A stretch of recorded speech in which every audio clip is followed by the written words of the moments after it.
Good morning, everyone. Good evening, good afternoon, wherever you are. And welcome to this week's Weekly Energy Boost. My name is Elisheva, and I'm here this morning with David. And we are super excited to share with you the Kabbalistic secrets behind knowing what to do when you're facing a challenge. I think the question that we all face when challenged is, am I supposed to accept this challenge? Am I supposed to change this challenge? Or am I supposed to leave this challenge? And hopefully by the end of today's show, we'll get through all of the options and more.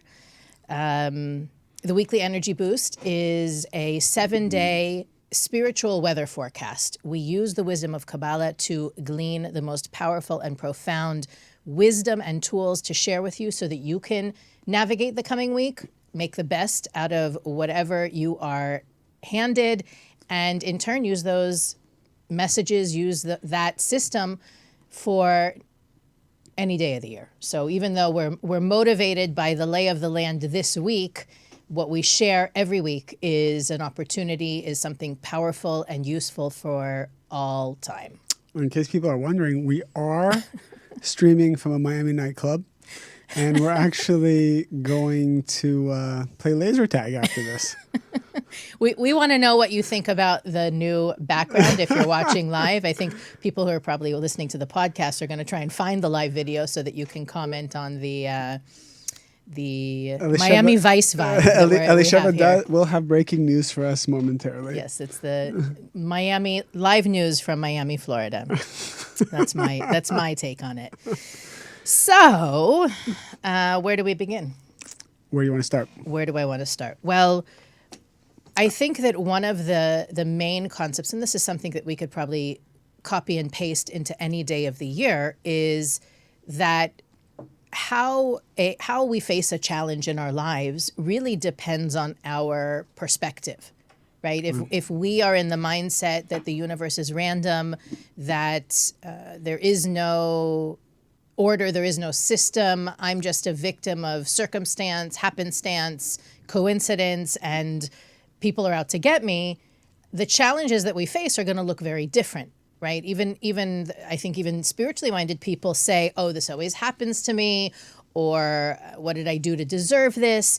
And that's like putting the appropriate for the nightclub scene. That's like putting the dimmer on, right? That's like lowering the amount of light in the room, so it's harder for you to see what's really going on. So one of the things we want to, I think at the outset we have to start with is, I think even science proved this a few years ago. I think it was in Newsweek. There was an article about how the way that light behaves, whether it's a particle or a wave, depends on who's looking at it. If it's being looked at, the molecules behave one way, and if it I don't remember which is which, but the fact that science confirmed that reality changes based on how you look at it means that the most important element in facing a challenge is your mindset, is your consciousness. And I'm sure that the question everybody's thinking is now, well, how do I have a better consciousness? That's, go back and listen to our every podcast we've ever done, and that will probably help. And but that's really what the wisdom of Kabbalah is. The wisdom of Kabbalah sets us up with a better consciousness, not better relative to other people, but better relative to where I'm at, so that I can, even if it is a repetitive challenge, I have a one-up on the challenge this time because my consciousness has shifted. One of the energies of this week around challenges is the ability to bring a manifestation to our goals and to our journey, because a lot of times there's two ways to look at any process in life. It's the process and the manifestation of that process. And we rarely bring in the deeper parts of Kabbalah. We like to package it for people to make it very digestible for them. But sometimes it's good to put it in there. One of the things that Kabbalah explains is that our journey in life always is broken up into 10 levels of energy. So everything in this world has 10 levels of energy. When you learn Kabbalah, I think it goes into more some of the advanced classes like Kabbalah 2 or 3. You start learning about these 10 energies, and it helps you finally understand, wow, okay, I get how things work in this world. But the bottom line is you're climbing these 10 levels of energy, and you climb according to your personal transformation, your own consciousness. When you break through something, you climb and you unlock another level of energy. That energy is all there. It's just from the point of view of us, what we call the vessel, we have to earn that energy as we climb these 10 levels. Now, what happens when you climb 10 levels, then there's another 10 levels and another 10, and the process continues. And that's why a lot of times people have difficulty, a challenge, a pushback, a rejection. You might be going through it now. And you fight it, you push through it. Some people can break through it faster. With Kabbalah, the idea is to break through faster. Some people take a detour. They take their time with those things. They might be reactive. We mentioned that in Kabbalah 1 a lot. They might fall back to their addictions. All of that delays their process. And as a result, it takes longer. But the bottom line is eventually you break through, you climb those levels, you reveal the energy, the miracle. We call that the Keter, the highest level. And then it starts over with another 10 levels. And you're basically at the bottom of the next level. And I'm sure many people feel that way, which is they push through, they reveal something amazing, and they feel on top of the world, at least in that one area of their life. And then it seems like all the problems start over again. That's you going to your next level. It's the bottom of the next level. It's the you go from the head of the fox to the tail of the lion. So not to feel like you went backwards, because I think a lot of times people think, oh, I'm going through this again. I'm going backwards again. So this week is about helping us complete our journeys, our spiritual journeys. It can be on a macro level. It can be on a micro level. If you're doing anything in your life right now and you're wondering why you're spinning your wheels, why you might be in neutral, why you're not moving forward, this week and next week, but I think mainly it's this week's energy, will help us move forward. We also have the 3 weeks. Right, I wanted to say. You were going to say. There are 3 weeks Kabbalistically that are, it says that the light of the Creator is in its full intensity. So the energy is very strong. And if you don't harness that energy in the right way, it can cause pain and chaos. But if you harness it in the right way, it can actually move you forward in a big way. And that started last Thursday. Wednesday. Last Wednesday night, which was July... What was that? July 8th, I think. I don't know. I can't look at the calendar. And then it goes for 3 weeks. Right. So it ends on the 31st. I think a great metaphor for that is, when you walk out of a dark room into the sunlight, Yep. you can't see for a minute, right? The light is so blinding. And then once you are able to see, it's hard to tell what you're looking at. Right. Right. You have almost the reverse imaging going on in what you're looking at. So the Kabbalists really recommend for this period to not make any major decisions, to not move forward on things, unless they've already been in motion. That doesn't mean, again, this is not one of those times that we stay at home and crawl into bed and wait for July 31st. Rather, we're alert, we pay attention, we bear in mind that there may be opportunities or there may be triggers that come our way in this time that are not necessarily real, or we're not seeing them for what they truly are. I had a student call me the other day, and she has a job opportunity. So my suggestion to her was to wait until this period was over before she commits, not because, not to manipulate, not to play games with the company, but if the deal looks as good as it looks right now at the end of this period, then it's the right thing. If the opportunity goes away, it wasn't the right thing, right? So it's a really powerful, that's one of the things I love about navigating life, using the calendar, being aware of the energies, is that it's almost like a communication system with the universe. I know that if it's mine, it'll be waiting for me at the end of the period, and if it's not, it won't be. I got a lot of questions about what are the rules of these 3 weeks. And you pretty much said it. I told my students, whatever you've been working on, continue to work on. I think the main thing to avoid is large purchases and large steps. Like taking a job or moving in with someone, signing big for something. Purchases you said already. Yeah, right? signing something that is also going to be like a long-term commitment. So we typically don't get married in these. Now, if you're getting married, it's it's already too late, so it's fine. You're protected. Don't worry.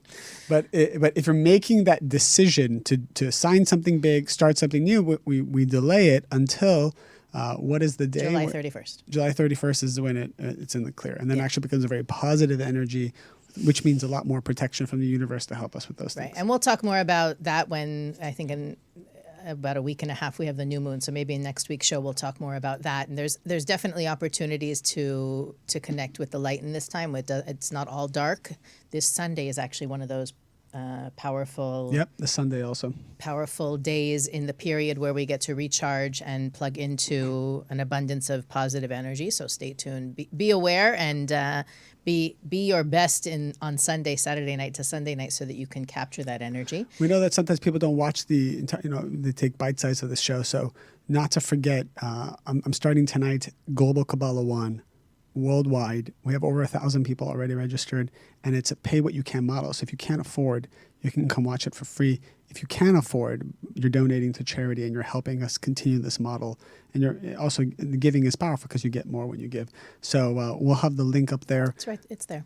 Oh, it's there? Mm-hmm. Oh, there's we'll post it in the comments. And if you're listening to the podcast, send us an email. I got tons of emails last week about people asking for the link and asking questions about the show. So I know we have a lot of listeners who are going to be joining. The shortened link. Well. The shortened link is share.kabbalah.com/K and the number 1. So, and even if you missed the first class, we have recordings of all the classes, and I think you can join all the way up to the second or third class as well.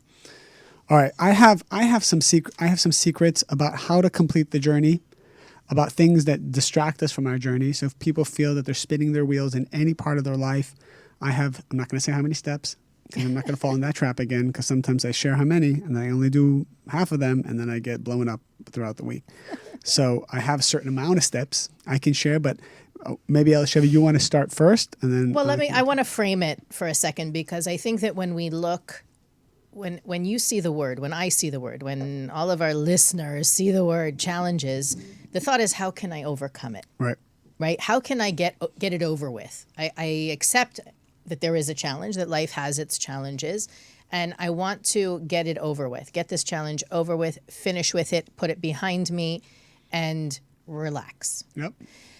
What we're really talking about today, and David, feel free to accuse me for being wrong, but I think what the Kabbalists teach us is not necessarily how to put it behind us, but how to best face our challenges, right? The putting it behind me, that attitude, and I think we all have it in certain, even when you decide proactively, you know what, I'm going to confront that person. I'm going to face my fears. I'm going to, I'll use the people, if someone's afraid of flying, right? They say, you know what, I'm going to face it. I'm going to get on that plane. And what are they doing on the plane? Counting the seconds till it's over and then being relieved when it's done. Right. The Kabbalists teach that when we get outside of our comfort zone, ideally proactively, but inevitably the universe is going to force us at certain points to jump into that place, whether we're ready or not. The goal is not to get it over with. The goal is, how can I go through what I'm going through with happiness? How can I embrace? I have to be uncomfortable anyway. So how can I embrace or celebrate this challenging conversation, this challenging situation, this challenging experience? And so I think it's important to frame for everybody that we're not giving you the recipe to slide out of anything uncomfortable for you as quickly as possible so that you can be comfortable and happy and scot-free kind of thing. We're talking more about, if the universe is a beneficent one and anything difficult that we have to go through is also beneficent, meaning it's ultimately getting us to our greatest, it is for our greatest good to get us to the best version of ourselves, how can I feel and connect with that reality in the midst of the challenge and do with it what the universe is intending me to do with it? That to me is a really important piece. We speak about this somewhere in class 5 or 6 of Kabbalah 1, the idea of embracing a process is so valuable and so important, as opposed to rushing the process. Because any process that you rush, you'll have to go back to, and you're actually delaying it, even though it seems counterintuitive. I have an example. I feel like it might stay in people's brains, so I'll share it. One of the things that my wife really helps me with is my health. And so she told me, she's like, I want you to start taking cold showers. This is what she told me. So I said, okay, cold shower. She's like, yeah, I want you to put it on the coldest setting and no more warm showers. Now, Can my laughter be bleeped out of the show? Well, now I do take one warm shower this Friday afternoon, because actually the Kabbalists say right before the sun sets on Friday and the energy of what we call the Sabbath comes in. It's very powerful to actually take a warm shower, because it actually washes away negativity, or hot shower, not even warm, hot shower. So we'll put that aside for a moment.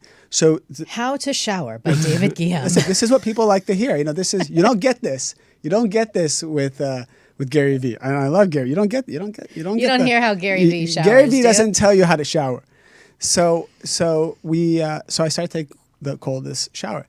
And it's amazing, because as you enter the cold shower, all you want to do, all you start doing, you start speeding up the washing process and the shampooing process.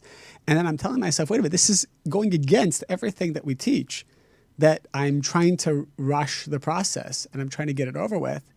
And I need to get to this level where I'm sitting under the water and I don't want to leave it. So I have to train my brain to accept, embrace the cold, and somehow convert it into hot. And it took some time, and it works. Obviously, you can try it. And I love it because it sets the day, not just on a body level. Can you just clue me into the health benefit of torturing yourself? There are. I would Google it, but it so does you're a lot doing of it. things. Your health benefit is my wife told me to do it. I know there are. I've heard other people say it. I just don't know exactly what happens. Maybe you're a good husband. People can put it in the comments, but it has something to do with the blood, the oxygen, something or another. But I definitely have more energy throughout the whole day. And it boosts the immune system as well. It's why people do cryotherapy. You know, Right. Have you ever done the chamber? No, but my husband has. Oh yes. So yeah, that's right. Mordechai has. I've done it. It's a game changer. 2 to 3 minutes in the minus 200-degree chamber. It's a game changer. I don't know if it exists everywhere. We have a lot of these in LA. We have them like we have Starbucks. So the bottom line is, that is a way I like to physically and spiritually set myself up for not rushing the process. And every time you're in pain, and instead of trying to get out of the pain, you go into it instead, and you talk to the pain, and you become familiar with the pain.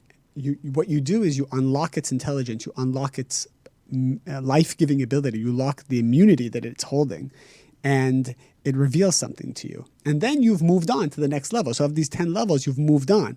But if you rush and you skip a level, these forces in the lower levels will always pull you back. That's the thing. When you skip something and you don't deal with it in the right way, it will drain you and will pull you back down. So you can never really go to your next level. Okay. But as I mentioned in the first 30 seconds of the show or so, there are also certain difficult situations that we need to walk away from. A situation is bringing you down, a relationship is toxic, there's abuse, there's certain things that we're not here to tolerate. And that's part of the choosing, is being able to say, I don't have to leave, I choose to leave. But how do we know when that's the right thing? I'll share what. How do you know when to get out of the shower? Okay, so here's the thing. Here's what's amusing. Here's what's amazing about toxic relationships, because people say, what if you're in an abusive relationship? You should go through that pain. But here's what's interesting: we will always, by nature, choose the less painful route. So that's always how it's going to be. No one will actually, by default, choose a more painful route. So someone who's in a bad relationship, and there's emotional abuse, any kind of abuse, and from the outside, we all say, look how painful that is. She or he is choosing that pain. Quite the opposite. That person in that toxic relationship actually sees it as more painful to leave. And finds it, although painful and torturous, at least it's a pain and torture or he is familiar with. And familiarity breeds comfort. So that is less scary than the pain of the unknown. Now, from the outside, we can all be all spiritual and say, well, she's a masochist or he's a masochist choosing to stay in this. And it's not true. And we know this from dealing with a lot of people. I mean, thousands of people we talk to, and it's almost baffling. Like from the outside, we say, well, come on, don't you get it? Leave this bad career, leave this bad situation. Why are you holding on to this? But it's always going to be more painful to leave it. So this lesson still applies in that scenario.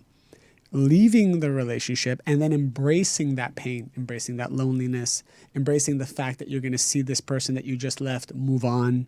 Not being needed. They're not going to, you're going to realize they didn't really need you.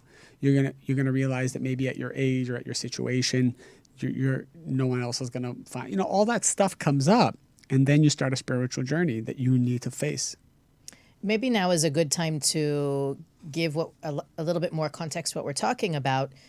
Every one of us, every person on the planet committed to come to this world, committed before being born. The soul commits to deal with a certain amount of issues. The amount isn't really important. Certain issues, committing to share certain gifts to reveal the greatness of their soul. Both is to reveal the greatness of their soul, Yeah. right? To transform the character flaws and to unleash their gifts on the world. And Kabbalistically speaking, all of the difficulties that we go through are to extract those things, both the negative that we need to transform and the positive that we need to reveal. So even when I think sometimes we lose sight of the big picture when we dial it down to the little details of should we do this or how do we know what to do? Sometimes it helps to zoom out and say, okay, wait a second. What am I really here to do? What are the different things and this is what David is going to talk about actually in tonight's class, if I'm not mistaken. There's certain things that I am here to transform. And when I have clarity about that, it actually acts as a beacon to help me figure out what I'm supposed to do in those situations. So for example, if I know that, what's a good one? One of the things I'm here to transform is control. Right? I like feeling in control, being in control, knowing what's going to happen, following a schedule, vetting everybody I need to work with / live with / know. And the universe will increasingly show that type of person how they are not in control because they're not here to be a control freak. They're here to learn not to be in control, to let go of that control. So the person in that situation is going to feel like the rug is being pulled out from underneath them, stressed, nervous, afraid because they don't have all the information and things aren't going according to plan. But if that person has either proactively or even reactively stepped back and said, well, wait a second, I know that control is important to me. I know that it can be a success inhibitor, a happiness inhibitor, a fulfillment inhibitor to need to control. How can I let go of control in this situation? Meaning, I always say to that kind of person, what do you have to lose? You're already miserable, right? You're suffering because you're not in control. If internally you can somehow turn the dial down on your need to control, you only stand to gain. So the reason I'm sharing this is because as we're talking about how to navigate through these challenges, the creator of the challenges is that original commitment that the soul makes to change and transform and elevate. People don't realize that there's these two forces. It's what they're conscious of, and then what their soul is actually, the agenda the soul has, which is often not congruent with what you want to do with your life, or your ego wants to do, or what you think you want to do. And Kabbalah helps close that gap. It's to help you understand, well, what is my soul trying to do so you don't fight it anymore? A lot of people are fighting their soul, and that's why they're in a standstill. Because what happens when two opposing forces are pushing on each other? They go nowhere. And it's really important to be tuned in to what your soul is saying. I agree. So now getting back into we zoomed out. Now So let's zoom back in. So I have my points. And by the way, if you know someone who's facing challenges, and if we're honest, who isn't facing challenges in this time, whether they're internal challenges or material challenges, share the show with them. You can tag them in the comments, forward the link, share the podcast link, whatever way works for you. But this wisdom, I see how the more people that are connecting with it, the more changes we see in the we world. actually have more live viewers than we've ever had on the Kabbalah.com side of the viewership. Not my side, but your side. Mm-hmm. So it's always positive. People are sharing the show. One for Elisheva. Okay, go. All right. So signs you're distracted from your goal. I wrote several points here. We want to get to the end of a certain process, unlock its gifts, unlock its blessings, unlock the joy, the emotional, physical, spiritual. There's a lot of blessings that are waiting at the end of a process. Listen to what David said. We're not talking about, again, not getting over with it. No. Not finishing it and never looking back again. We're now looking, I'm saying it because we started the show talking about changing your perspective. David's perspective that he's recommending is, here's how you have a challenge in front of you. How can you unlock the blessings in it? Right. This will apply to any challenge or any goal you set for yourself. There's two things that detract us from any goal or any challenge that we want to overcome, which is, number one, we either are being distracted by things that are delaying us to achieve it, which I'm going to explain a couple right now, or we're trying to rush the process and we take the perceived fulfillment too early, and as a result, it also becomes destructive. And a good example of rushing a process is relationships. So often, we see people rush the process. They move in too soon. They get married too soon. They want to have a child even too soon. They break up too soon.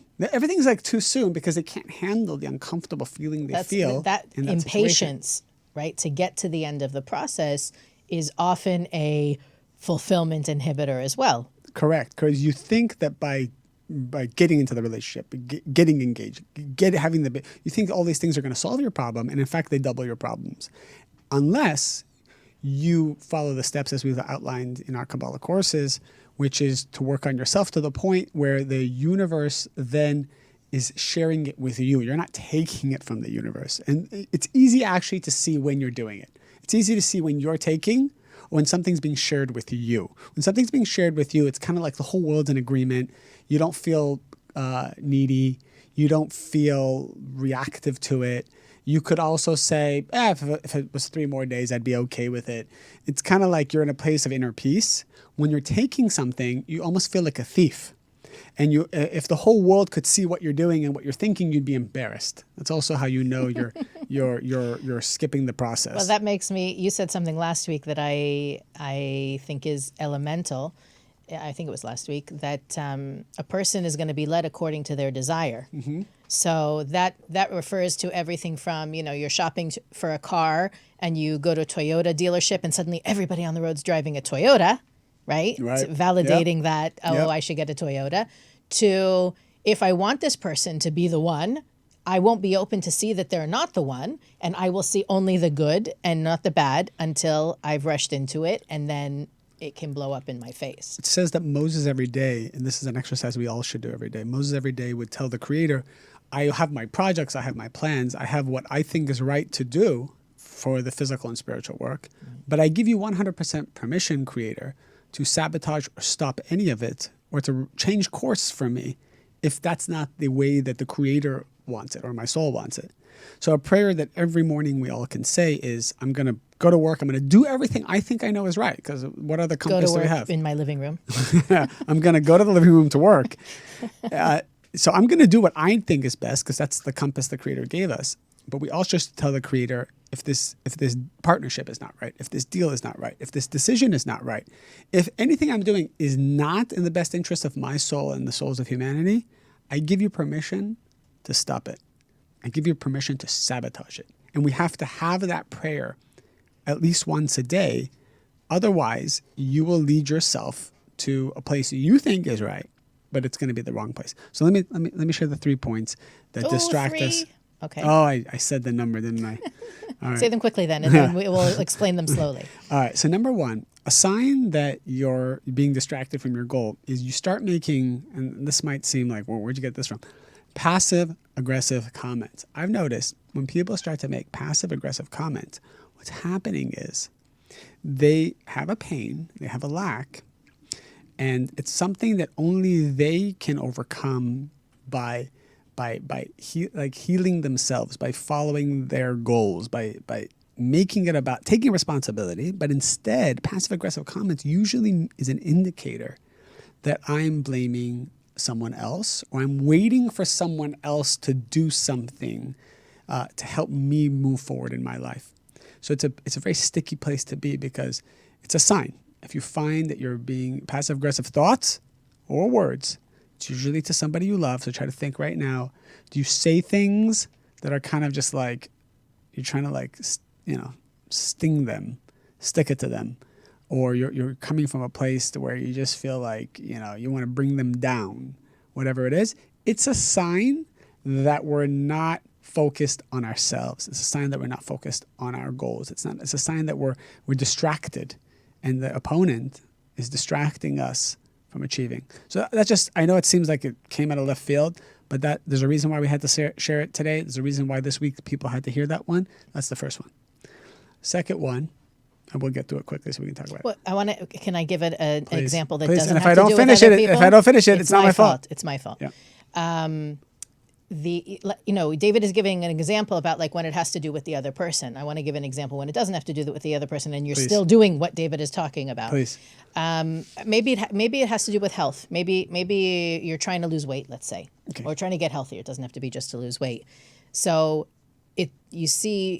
I've seen people that get sarcastic and passive aggressive about health people who are healthy, salads, gymnasiums, I was going to say. You know what I mean? Fitness centers, vitamin, because there's that dissatisfaction within, it gets projected on everybody who's satisfied in that area. Like it's what's wrong with them, not what's wrong with me.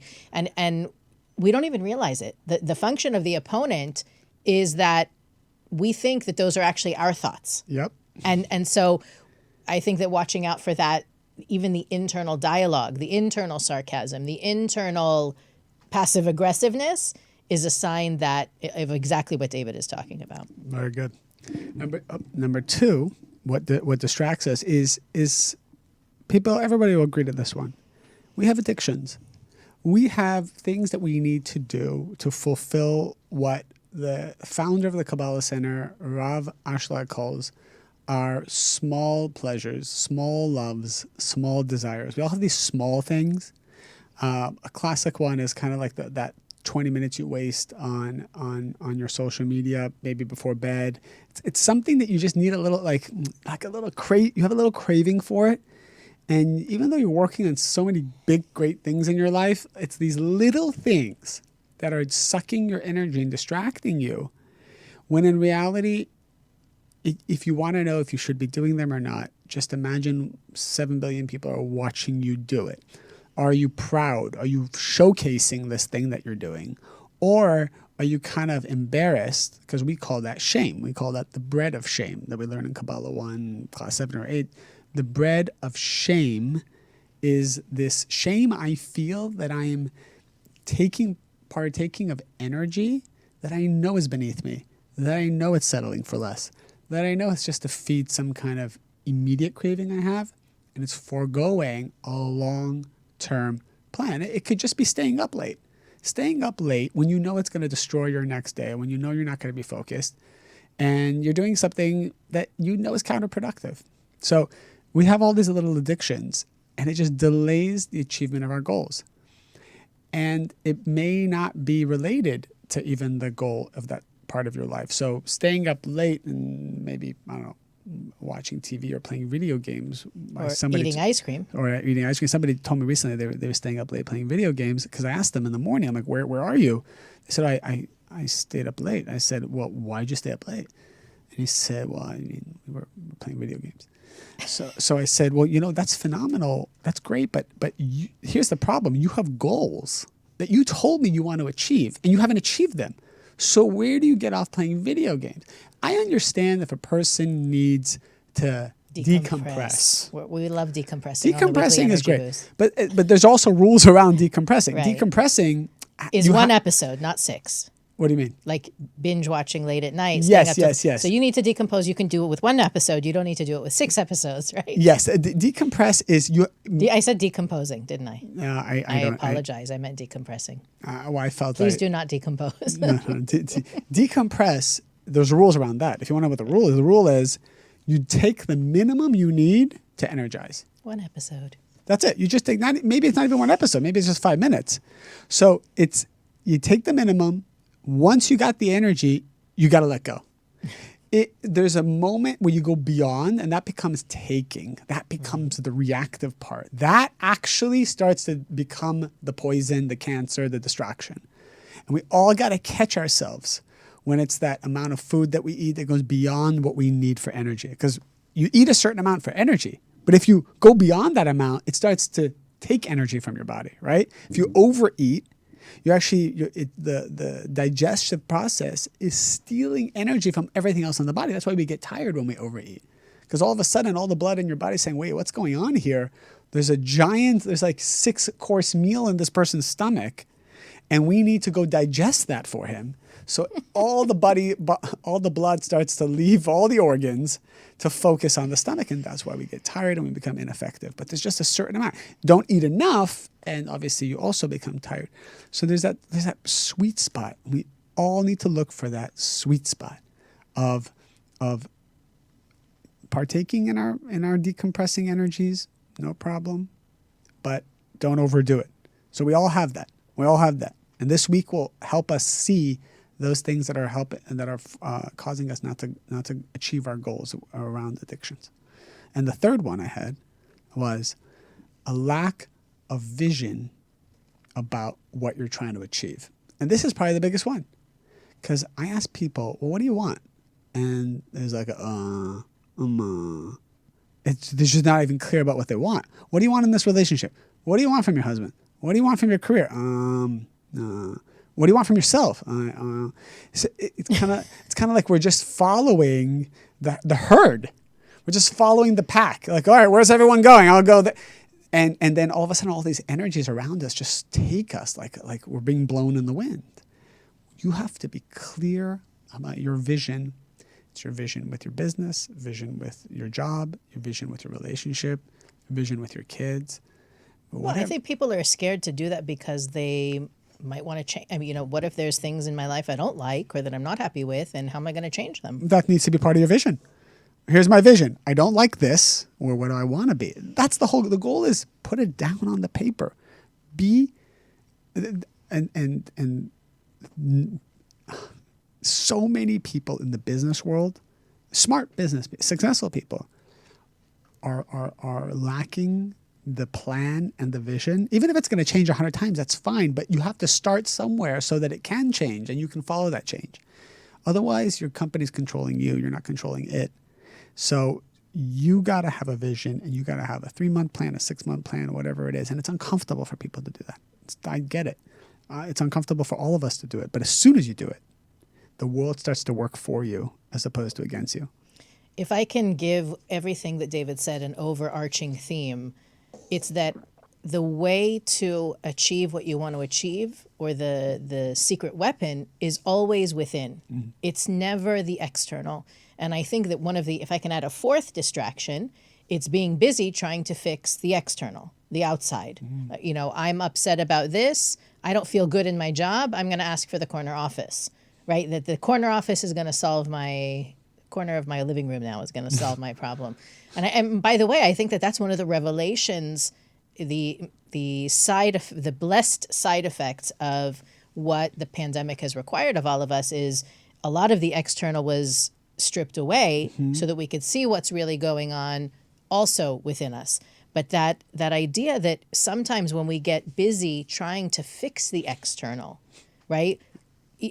I'm going to go back to the weight loss one, because it's if we don't change the internal, the weight will come back on. The unhealthy habits will return, right? If we stop playing video games or binge watching because David said so, without really addressing the compulsion to do those things, where does that come from?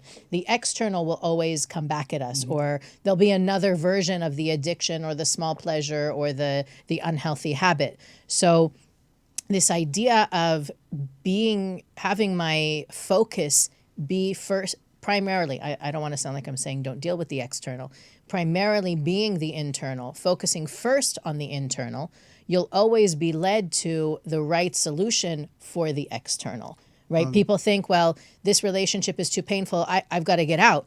Being without a relationship is not any less painful that, well, I guess it could be, but it's not the first line of defense isn't getting rid of what's bringing us pain. This happens so many times in relationships or marriages where you feel like there's someone else who you rather be with, or the mistress, or there's someone else who's giving you the attention, love, and whatever that you're not getting inside your relationship. If you're not getting it inside your relationship, there's work that needs to be done. And what happens is once you run off with the mistress, it's a metaphor. People can take it however they want. Once you run off with the mistress becomes the new wife, right? Or the new husband, because what's the male version of mistress? Master? Master. Someone put it in the comments. I don't know. The mistress means female. The female, right? So what's the male version? In English, the male version is master. I don't know. Is that right? The role you're talking about, I don't know what the male version of the role is. It's if a woman is having an affair in her marriage with another man, what's that man called? Not a master. A man. The other man. The other man. The other man. The other man. Okay, so what happens is when that mistress or the other man no longer is competing for your love and attention. Lover. The lover. The lover. That's maybe what it could be. I'm looking at the. Or what comments. Are people? Gigolo. I'm not sure it's a gigolo. I'm pretty sure it's a This lover. is how we engage our audience. Yes. This is where people start focusing on the show. So whoever this mistress or lover is, they all of a sudden, once they have you, then they become the new problem, because they no longer have to compete. They no longer are just trying to always put their best foot forward.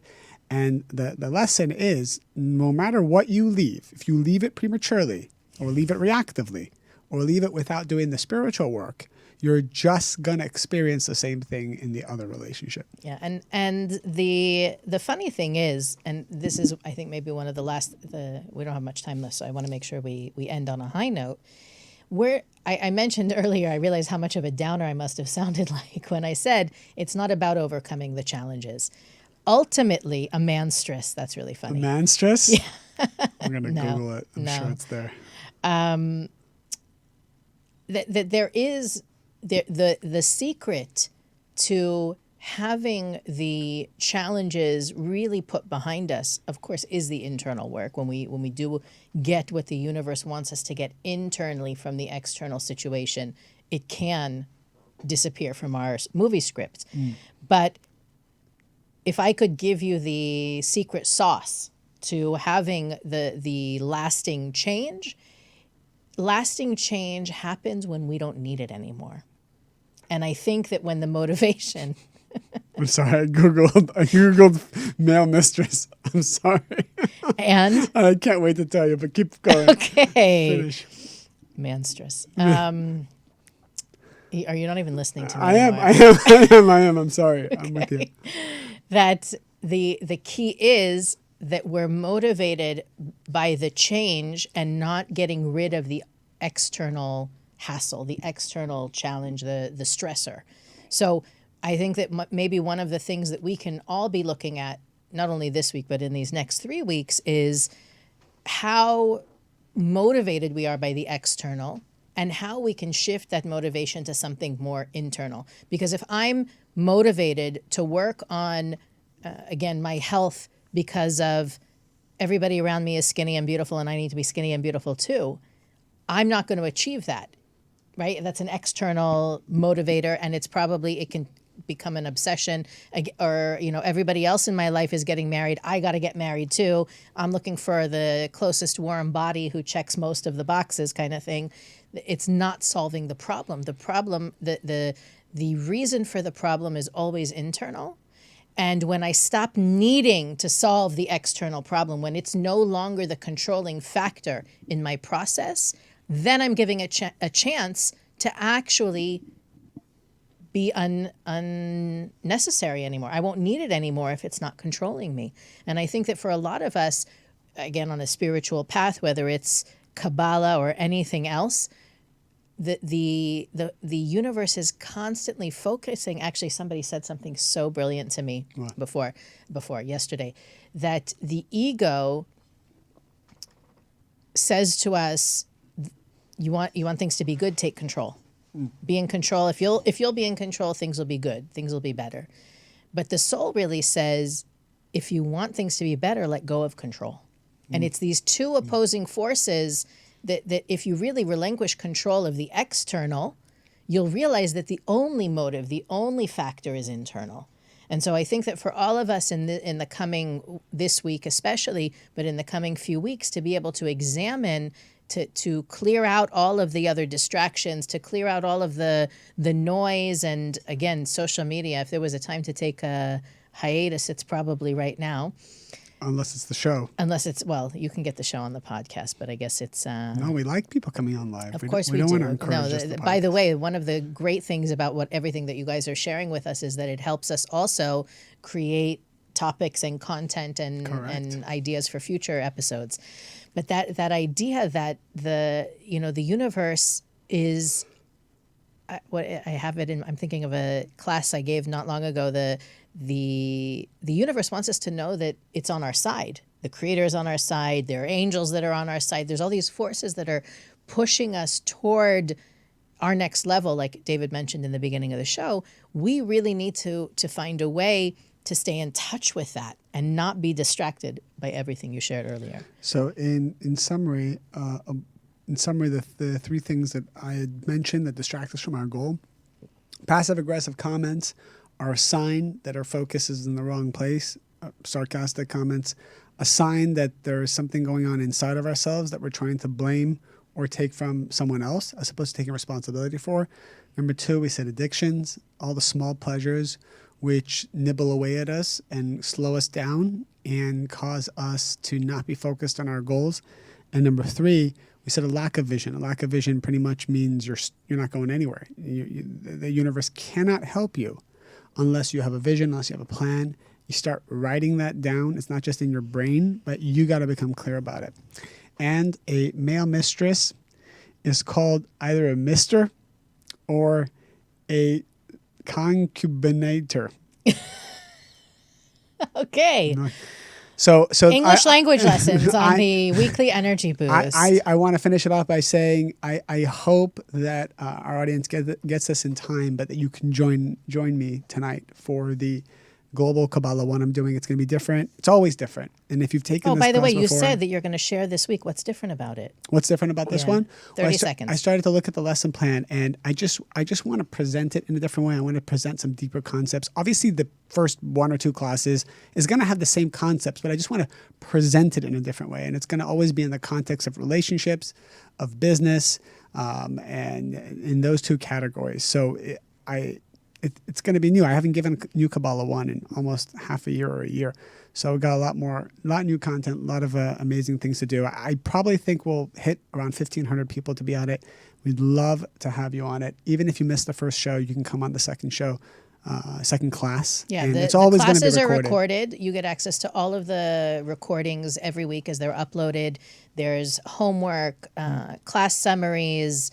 The center really supports you 100% in making sure that you get it, whether you're there live or not. But being there live gives you the opportunity to interact with the other students, to ask questions. And it's the first time, and maybe even the last time. Maybe we'll switch back to the other model, but where you can invite your friends and it's pay as they want. So there's no barrier of, I got to pay something, or it's about a financial obligation. You pay whatever you feel it's worth to you. Obviously, if you feel it's worth it to help us, but by being charitable, because it all goes to charity.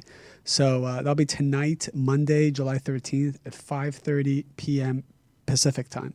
So Right. 8:30 So Eastern. and you may be listening on the other side of the world. When in Eitan's Kabbalah 1, we had people from Iran, Zimbabwe. Like every week, Correct. people would sign on, and again, it's at night, our time, from all over the world. So it's really the globalization that's taking place as a result of the pandemic is fabulous. Let's post the link in the comments as well. Again, if you're listening to the podcast and you want to be a part no matter what day of the week it is, you can email energyboost@kabbalah.com, not only for the link, but any questions you may have. As always, we want to ask you to comment, like, share, and get the show out there. The world is a better place for it. Thank you. That's it. That's it. That's it. All right, guys. Have a fabulous, unencumbered, spiritually progressive week. And we'll see you next time on the Weekly Energy Boost.